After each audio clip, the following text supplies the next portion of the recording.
शुभ नहीं होती, कुछ मंगल भी होती हैं, और जो न शुभ हो न मंगल वो करती हैं सावधान। शुभ बताने, मंगल दिखाने और सावधान करने आपके साथ मैं हूं नवजोत रंधावा। पूरे देश में मां दुर्गा का जयकारा गूंज रहा है और पूरा देश मां दुर्गा की आराधना में डूबा हुआ है। आज शारदीय नवरात्र का तीसरा दिन है और मां दुर्गा के तीसरे स्वरूप यानी चंद्रघंटा की पूजा हो रही है।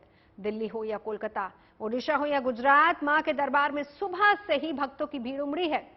लेकिन आज मैं खास तौर पर आपको कोलकाता के 3 दुर्गा पंडालों को दिखाऊंगी, जिसे देखकर आप हैरान हो जाएंगे।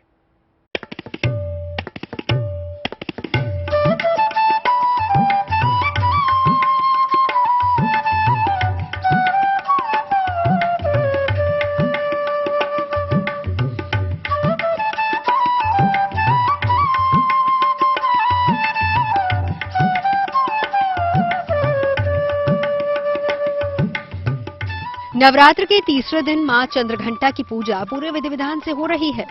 सुबह से ही मां दुर्गा के मंदिरों में श्रद्धालुओं की भीड़ उमड़ पड़ी है। माता के जयकारों से दुर्गा पूजा पंडाल और मंदिर गूंज उठे हैं।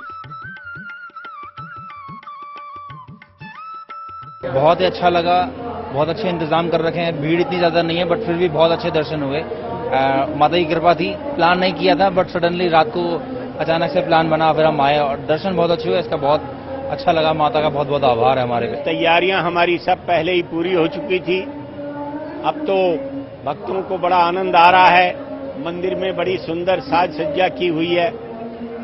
भक्त को प्रवेश करते ही एक उत्साह और उल्लास का वातावरण उसको दिखाई देता है। ये मैं 11 साल से आया हूँ जी। सुबह सुबह मंगला आरती में मैं हमेशा आता हूँ और नवरात्रों में हमेशा आता हूँ। माँ की बड़ी कृपा रहती है, माता रानी की भाई अपरंपार कृपा है माता रानी की, और बहुत कुछ मिला है मुझे यहाँ से माता रानी के।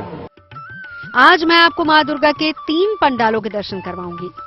ये ऐसे नायाब और खूबसूरत पंडाल हैं जिसे देखकर आप आश्चर्य से भर जाएंगे। विधाननगर के श्री भूमि पूजा पंडाल में रोम के वेटिकन सिटी को दिखाया गया है। वहीं सॉल्ट लेक के एफडी ब्लॉक के पंडाल में एक आदिवासी गांव के जरिए उसकी कहानी को बयां किया गया है। जबकि नाडिया जिले में इस दुर्गा पंडाल में मलेशिया के आइकॉनिक पेट्रोनॉस टावर को दिखाया गया है।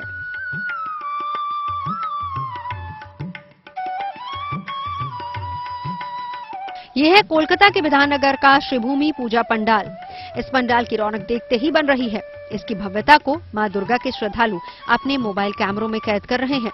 पंडाल के आयोजकों ने इस साल यहां रोम के वेटिकन सिटी को दिखाया है। उनका मानना है कि तमाम लोग इटली तो जा नहीं सकते, लिहाजा उनको घर बैठे वेटिकन सिटी का दर्शन करवाया जा सकता है।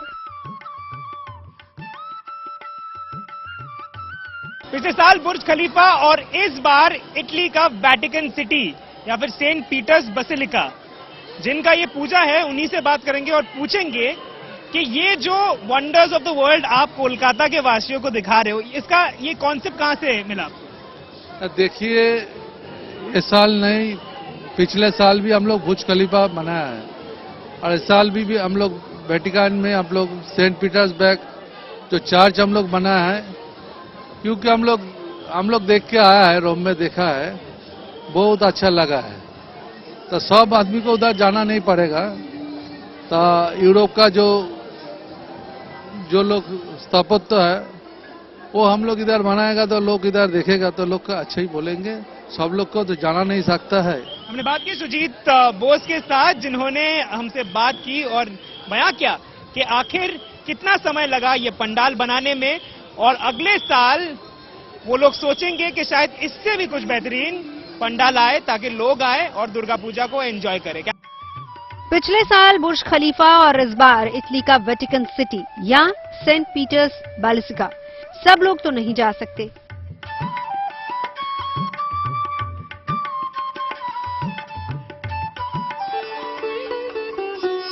वहीं कोलकाता के डीबी ब्लॉक के दुर्गा पंडाल की थीम शिक्षा को लेकर बनाई गई है।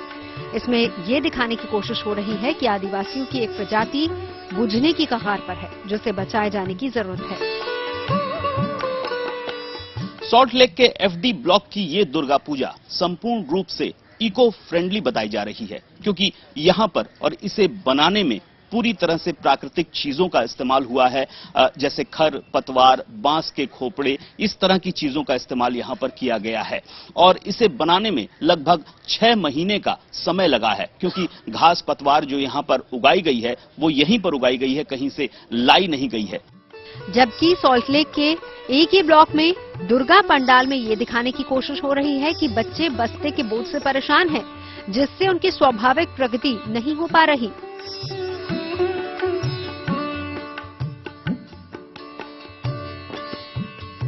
इस बार हम लोग एजुकेशन के ऊपर में एक थीम बना रहा है।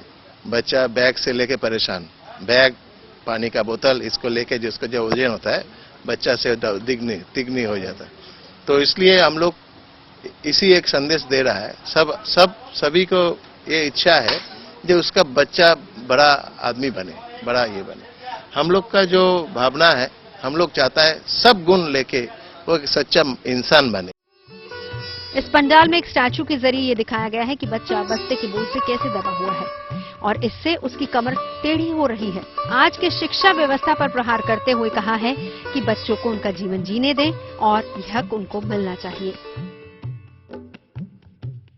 इस बार बंगाल की दुर्गा पूजा में वर्तमान शिक्षा व्यवस्था पर भी प्रहार किया गया है और ये प्रहार किया है एके ब्लॉक की दुर्गा पूजा ने। सॉल्ट लेक एके ब्लॉक की दुर्गा पूजा में ये शुरुआत में हम आपको दिखा रहे हैं, बच्चे का स्टैचू बनाया गया है जिसकी पीठ पर उससे भी ज्यादा बड़ा स्कूल का बैग लटकाया हुआ है। और ये वास्तविकता हो चुकी है आज की तारीख में कि बच्चों पर पढ़ाई का जो बोझ है इतना ज्यादा हो चुका है कि वो परेशान है। और उसी पूरी थीम को यहां पर दिखाया गया है और इस थीम को नाम दिया गया है, बंगला में कह रहे हैं स्वप्न गढ़ार गल्प, यानी सपना बुनने, जो सपना बुना जाता है, सपना बुनने की कहानी। और उसी को पूरा यहां पर दर्शाया गया है। यहां पर जो बच्चा बनना चाहता है, जो भी एक्टर, स्पोर्ट्समैन, क्रिकेटर, कुछ भी सारे बड़े जो हस्तियां हैं उनकी तस्वीरों को, उनके कटआउट को यहां पर लगाया गया है, क्योंकि हर बच्चे के मन में ये ख्वाहिश होती है कि वो बड़ा बनकर ऐसा बने,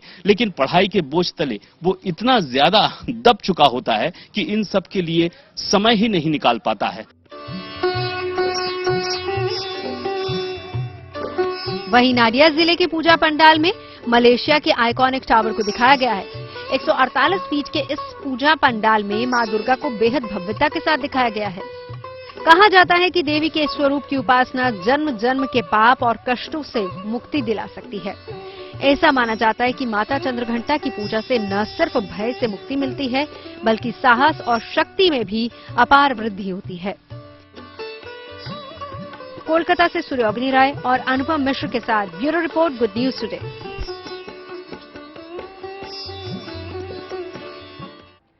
ईरानी महिला महसा अमीनी की पुलिस कस्टडी में हुई मौत से उठा बवाल विदेशों तक जा पहुंचा है और ईरान सरकार के लिए खतरे की घंटी बज चुकी है, क्योंकि ये प्रदर्शन न सिर्फ अमेरिका और फ्रांस जैसे यूरोपीय देशों में भी हो रहे हैं, बल्कि महसा की मौत की आंच अब मुस्लिम देशों तक पहुंच गई है। सीरिया समेत कई मुस्लिम देशों में महिलाएं हिजाब के विरोध में सड़कों पर उतर आई हैं।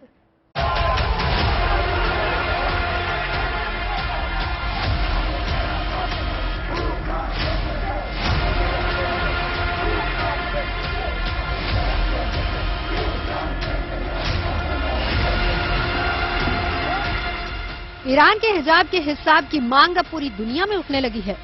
ईरान का हिजाब प्रोटेस्ट दूसरे मुस्लिम देशों में भी फैलता जा रहा है। ईरान में 22 साल की महसा अमीनी की मौत के बाद से हिजाब विरोधी प्रदर्शन हो रहे हैं, लेकिन अब इस एंटी हिजाब की आंच दूसरे मुस्लिम देशों तक भी पहुंच गई है। इसके अलावा कई यूरोपीय देशों में भी हिजाब का विरोध हो रहा है। महसा अमीनी की मौत के बाद शुरू हुआ विरोध प्रदर्शन अब सीरिया सहित दूसरे मुस्लिम देशों में फैल चुका है। इतना ही नहीं, हिजाब के विरोध में ये प्रदर्शन भौगोलिक सीमाओं को पार करता हुआ यूरोप की दहलीज तक पहुंच गया है। वहीं फ्रांस और लंदन की सड़कों पर बड़ी संख्या में प्रदर्शनकारी जुटने लगे हैं। नागरिक अधिकार समूह का कहना है कि सुरक्षा बलों के साथ झड़प में ईरान में अब तक सैकड़ों लोगों की जानें जा चुकी हैं। तेहरान में तानाशाह की मौत के नारे लगाए जा रहे हैं। ईरान के सर्वोच्च नेता अयतुल्लाह खमेनी के 3 दशक पुराने शासन को खत्म करने की मांग जोरों पर है। सीरिया के पूर्वोत्तर शहर हसाका में कुर्दिश महिलाएं महसा अमीनी के समर्थन में सड़कों पर उतर आई हैं। महिलाओं ने अपने हिजाब और स्कार्फ को आग के हवाले कर दिया और अपने बालों को काटकर ईरान की तानाशाही हुकूमत को चुनौती दे रही हैं। वो जो है कई मुल्कों में जगह जगह बहुत सारी ईरानी पॉपुलेशन रहती है, बहुत सारे लोग यहाँ से गए हुए हैं और बहुत सारे लोग इसी दमन की वजह से भी गए हैं यहाँ से, जो बाहर रहते हैं, तो उनको एक भी मौका मिला। दूसरी चीज ये है कि आप ये भी देख लें कि वेस्टर्न कंट्रीज में तो ये सब चीज को उछालने में अच्छा रहता है, क्योंकि अमेरिका और वेस्टर्न कंट्रीज के ताल्लुकात ईरान के साथ अच्छे नहीं हैं, तो वो उनके लिए सिविल सोसाइटी ग्रुप के थ्रू या जिस भी तरह से उसको आगे बढ़ाएंगे। लेकिन जहां ईरानी लोग हैं काफी, जैसे आपने सीरिया, लेबनान एक बड़ा मॉडर्न स्टेट है, आप देखें तो वहां पर ये सब कुछ नहीं है। अगर आपकी मर्जी है पहनिए, नहीं पहनना नहीं पहनिए। महिलाओं का कहना है कि अमीनी की मौत के लिए जिम्मेदार सिस्टम को कटघरे में खड़ा करना जरूरी है। ईरान के इस भेदभावपूर्ण ड्रेस कोड के खिलाफ महिलाएं लामबंद होकर अपनी आवाज बुलंद कर रही हैं। हिजाब के विरोध में ग्रीस में हजारों की संख्या में लोग सड़कों पर उतर आए। ये लोग ईरान पुलिस पर अमीनी की मौत का आरोप लगाकर नारेबाजी कर रहे हैं। सिर्फ पेरिस ही नहीं बल्कि न्यूयॉर्क की सड़कों पर भी ये विरोध प्रदर्शन देखा जा सकता है। अमेरिका ने ईरान में हिजाब के विरोध में हो रहे प्रदर्शन का समर्थन करने की बात कही है। पिछले हफ्ते अमेरिका ने ईरान की मोरल्जी पुलिस पर प्रतिबंध भी लगा दिया। अमेरिका ने अमीनी की मौत के लिए मोरल्जी पुलिस को जिम्मेदार ठहराया। इस तरह से अब आपको ये देखना पड़ेगा कि भाई आप किस तरह से आगे बढ़ना चाहते हैं। अब अगर आप बिल्कुल पूरी तरह कंजर्वेटिव, फुल्ली अल्ट्रा कंजर्वेटिव के रूप में ही देश को दमन करना चाहें, उसी तरह चलाना चाहें, तो फिर आसान रास्ता नहीं है उनके लिए। तो मैं ये समझता हूँ इतना बड़ा प्रेशर इन सब मुल्कों से नहीं पड़ेगा। ये जब तक अंदरूनी ही एक तरह का, जैसे पहले 79 में भी एक रिवॉल्यूशन हुआ था शाह के खिलाफ। वहीं ईरान में अमीनी के समर्थन और हिजाब के विरोध में हुए प्रदर्शन में हिस्सा लेने वाली 20 साल की ईरानी महिला हादीस नजवी को सुरक्षा बलों ने गोली मार दी। उन्हें सुरक्षा बलों ने 6 गोलियां मारी, जिससे उनकी मौत हो गई। बता दें कि ईरान में प्रदर्शनों की वजह 22 साल की महसा अमीनी है। महसा अमीनी अब इस दुनिया में नहीं है। 16 सितंबर को उनकी मौत हो गई थी, लेकिन महसा की पुलिस कस्टडी में हुई मौत ईरान सरकार के लिए खतरे की घंटी है। Bureau report, good news today. उम्मीद है आपका दिन शुभ रहा होगा। कल की मंगल कामना के साथ आपको रहना है सावधान भी। अभी के लिए मैं नवजोत रंधावा आपकी शुभ रात्रि की कामना करती हूं और आपसे विदा लेती हूं।